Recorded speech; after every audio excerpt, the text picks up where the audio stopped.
IKEA makes over $50 billion a year selling furniture. But here's what nobody tells you. IKEA isn't actually owned by anyone. It's controlled by a Dutch charity worth $60 billion that pays almost no taxes, gives away barely any money, and funneled billions to its founder while he pretended to be a humble pauper. Their stores are deliberately designed as psychological mazes to make you spend more. And employees are trained using a document called The Testament of a Furniture Dealer that's treated like a Bible. This isn't a furniture company, it's one of the most brilliant and controversial business structures ever created. Let me explain. Ingvar Kamprad was born in 1926 on a farm in rural Sweden.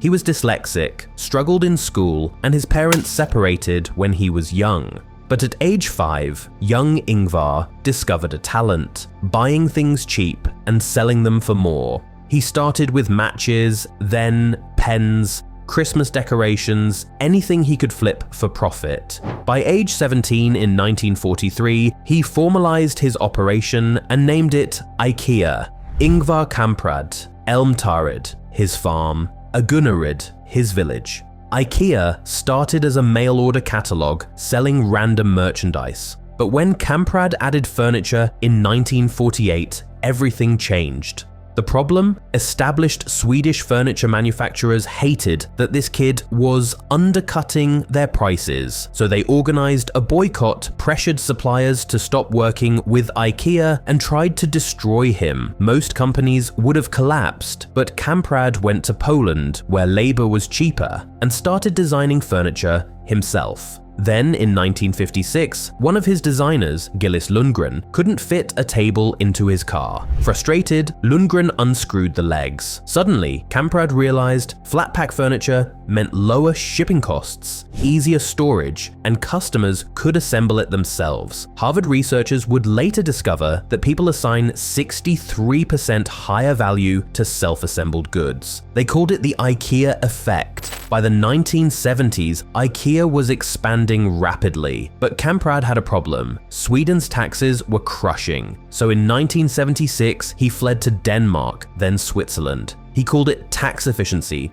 and said it was a natural part of the company's low-cost culture. But moving abroad wasn't enough. In 1982, Kamprad did something extraordinary. He gave away the entire company to a charity that he controlled. He created a Dutch foundation called Stichting Inca Foundation and transferred 100% ownership of IKEA to it.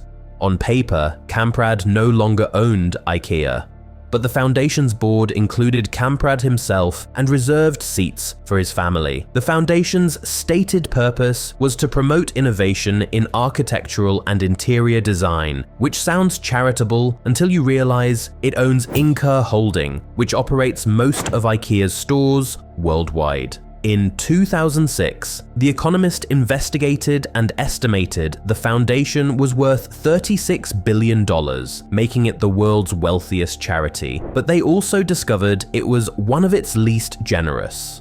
The foundation gave away tiny amounts while paying minimal taxes because Dutch law treated foundations favorably and required almost no disclosure. A 2016 European Parliament report titled IKEA Flat Pack Tax Avoidance alleged the structure helped IKEA avoid €1 billion in taxes across Europe between 2009 and 2014. Swedish television calculated that between 1991 and 2011, this structure saved Kamprad between 2.3 and 3.2 billion euros in taxes. And here's the kicker, Kamprad lived like a pauper. He flew economy, drove a 20-year-old Volvo, ate at cheap restaurants, and told employees to write on both sides of paper to save money. Yet Forbes estimated his wealth at over $27 billion when he died in 2018.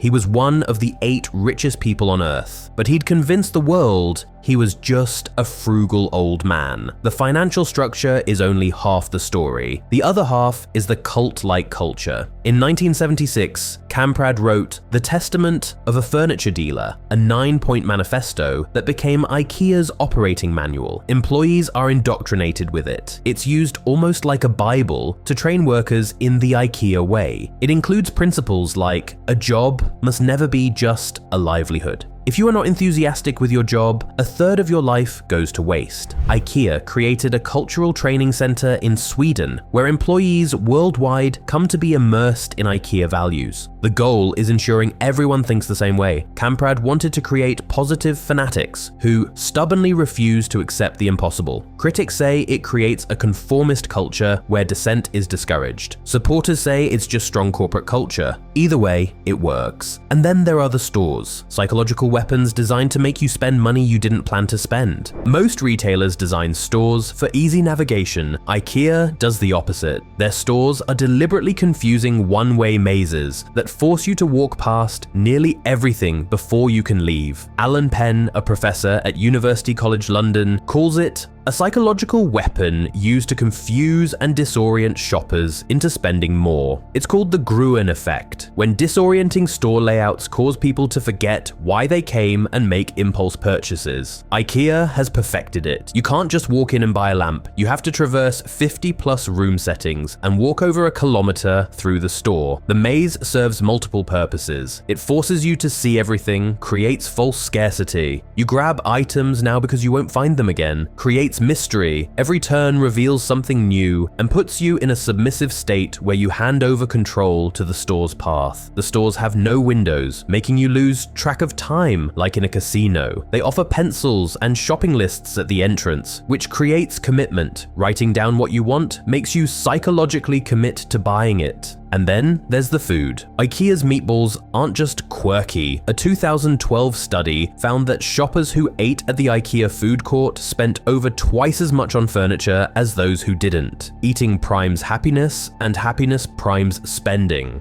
So what's the result? IKEA generates over $50 billion annually, employs 200,000 people, and reaches 700 million customers every year. They've maintained prices so effectively that the Billy bookcase actually gets cheaper over time despite inflation. When Kamprad died in 2018, his son Mark inherited his stake in the foundations, instantly becoming Europe's wealthiest millennial. The structures Kamprad built ensure IKEA continues exactly as he envisioned for generations. So the next time you're wandering through IKEA, eating Swedish meatballs, putting flat pack furniture in your cart that you didn't plan to buy, remember, you're experiencing one of the most sophisticated psychological and financial engineering projects in business history. A company that's technically a charity, run by a billionaire who lived like a pauper, selling furniture designed to make you feel accomplished for building it yourself. Inside a store deliberately designed to confuse you into spending more. That's not a furniture store, that's a masterclass in manipulation wrapped in Swedish simplicity and meatballs. And it's brilliant.